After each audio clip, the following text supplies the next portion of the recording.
people had some committee reports I that they do wanted have to, some committee reports.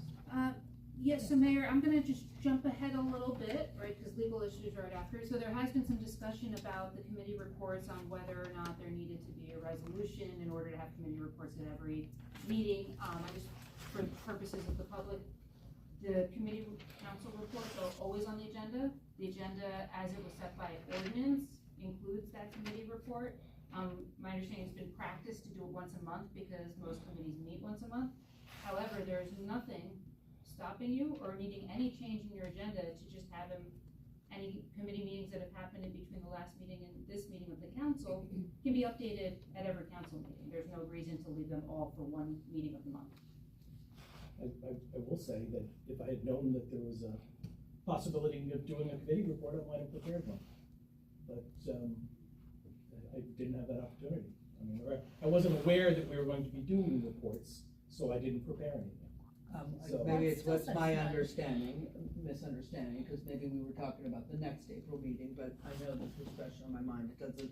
yeah, I mean, I wasn't aware we were doing reports, so I was I feel under at a disadvantage here because I wasn't able to. I prepare was under anything. the impression that the last meeting of the month was always committee reports.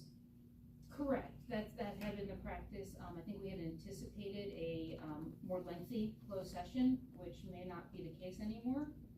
So certainly, Mayor, if you want to go ahead and ask for, as the chair of the council, if you want to ask for committee reports, and committeemen, just so you know, there's nothing prohibiting you from giving that report of something that happened Yeah, at no, this I time period, the understand. next meeting. I understand. I just feel like I wish I had known that this was a possibility, so I could have prepared something ahead of time. Candidly, the question was raised a little bit later in the week, and in the spirit of making sure that we are providing the most information to the public as early as possible, I had indicated that I would bring it up to the full council of the dais, rather than having changes to the agenda made within 48 hours. I understand. Was So the that's rest of the again council my aware of mistake. this? I'm sorry? No, just right before the meeting, pretty much. Too. Everybody else? And Was everybody else? I don't have anything for Colleen Thursday, also so I'll not do have a it. report Colleen for reached this, out to me a so- few days ago and gave me her report. Well, no, we just wanted to make sure that we had that announcement, but, Yeah, I mean, I'm fine. I'm not saying you should. I'm just a little concerned that, you know, some people have reports and some people don't. It's fine. It's fine. Move on. We're winging it. Yeah, with Friday, we're winging it. well, but I do want to add that I do expect a lengthy executive Okay, session. okay. And it is a Friday night, so I decided for the best of all of us that, you know, would have other places that we'd like to be on a Friday night, that maybe the committee reports could wait. And obviously, I know Mary Colleen did share that she wants that to be read tonight. If anybody else has something emergent, by all means. So, and I think I might have jumped the gun that we talked about, it would be the next meeting, and so my bad.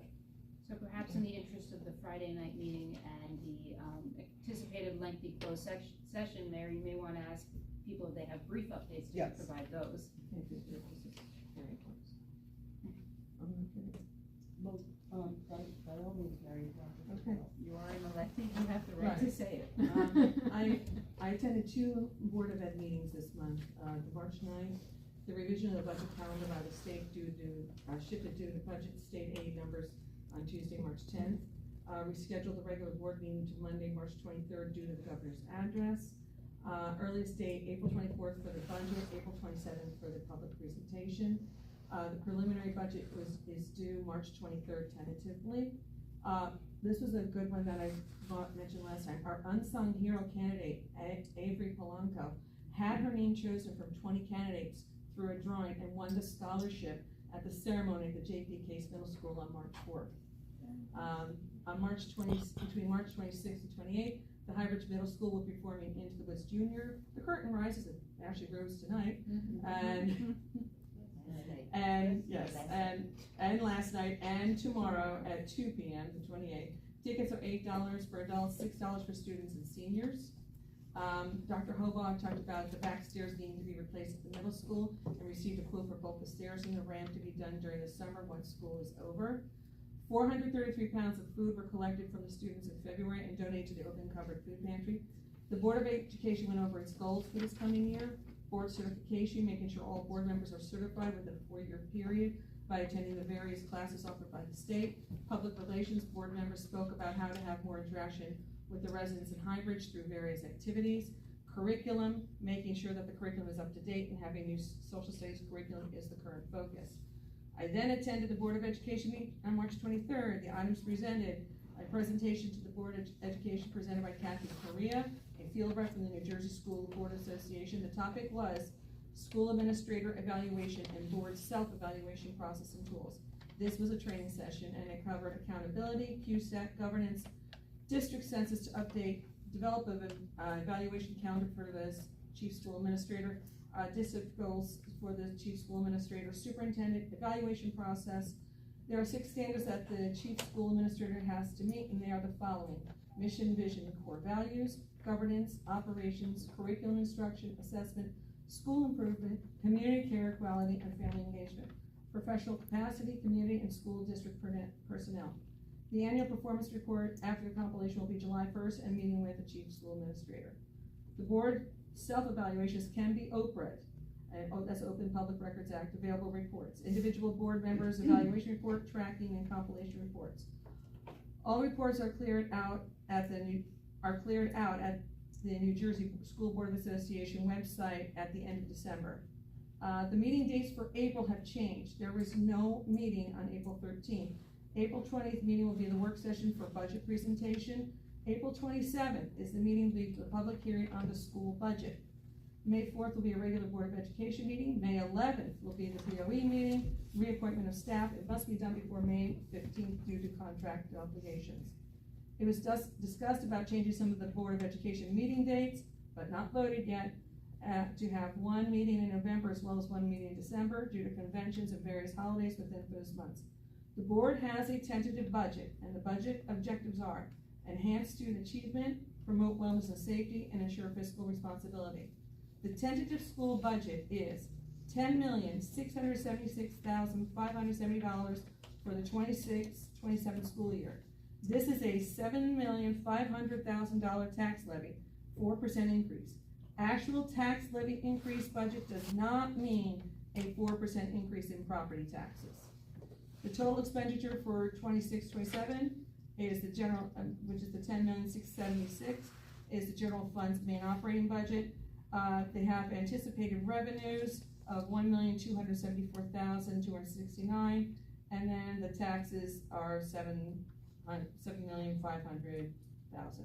It's announced that the school paid off a 30-year bond this past January, and on March 10th, Mayor Lee, Councilwoman Conroy, and myself read to various grade levels for Read Across America. It is continuing throughout the month, which includes police, crossing guards, and the fire department. Sharing the love of reading helps children development and encourages children to read. And that's Colleen's report. Highbridge Middle School Students Leadership is hosting a Dine and Donate this Sunday, March 29th, to support the family of Jason Mavis at Riley and Jakes. Jason is a former student who is in a serious cancer battle. Riley and Jakes will donate 20% of your tab, and this also includes takeout orders. Show a picture of this flyer on your phone to make the donation. There is a flyer located on the back table. I typed it down so you can take a picture. You may also make a monetary donation at GoFundMe. Also, Colleen wanted to thank the DPW for cleaning up the large leaf piles in the middle school playground area. That's it.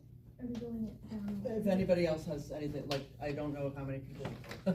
I'll just go real quick, so the recreation committee, I don't know how many people noticed, but the basketball court has started its improvement, so much anticipated again for a long time. Also not a basketball player, surprise, but I think it's gonna be great for everybody. So that's up and coming. I think they're supposed to be done like next week or something. I'm not sure of the exact date. 2.5 weeks. 2.5 weeks, okay. It depends on the weather a little bit too. What else do I have? For golf, there is an open cupboard food pantry outing coming up, and I don't know the date. June 1st. Thank you, June 1st, so if anybody's interested in that. There you go. I will shout out the South Branch Emergency Services Seafood Boil, which is at 4 p.m. on Sunday, May 17th. And Sharon was nice enough to bring a flyer here, but I'm sure you can find it on your social media and our website. And the website. Thank you. sbes365.org. Finance Committee, we are busy working on the budget. We're being as cautious and fiscally responsible as we possibly can. We are truly looking out for everybody's bottom line. It is difficult, costs have gone up, but we are doing everything we can to promote the priorities and back to basics, infrastructure, what do we really need? So hopefully we'll have that budget presentation fairly soon. I think that's it. Nothing? I'd just like to say that the historical committee is having an event on April 11th, an EVP session, which most people really love. Electronic voice phenomenon. So come out to Solitude and see if you hear any spirits from beyond. We hear lots of spirits from beyond there. So there's that event.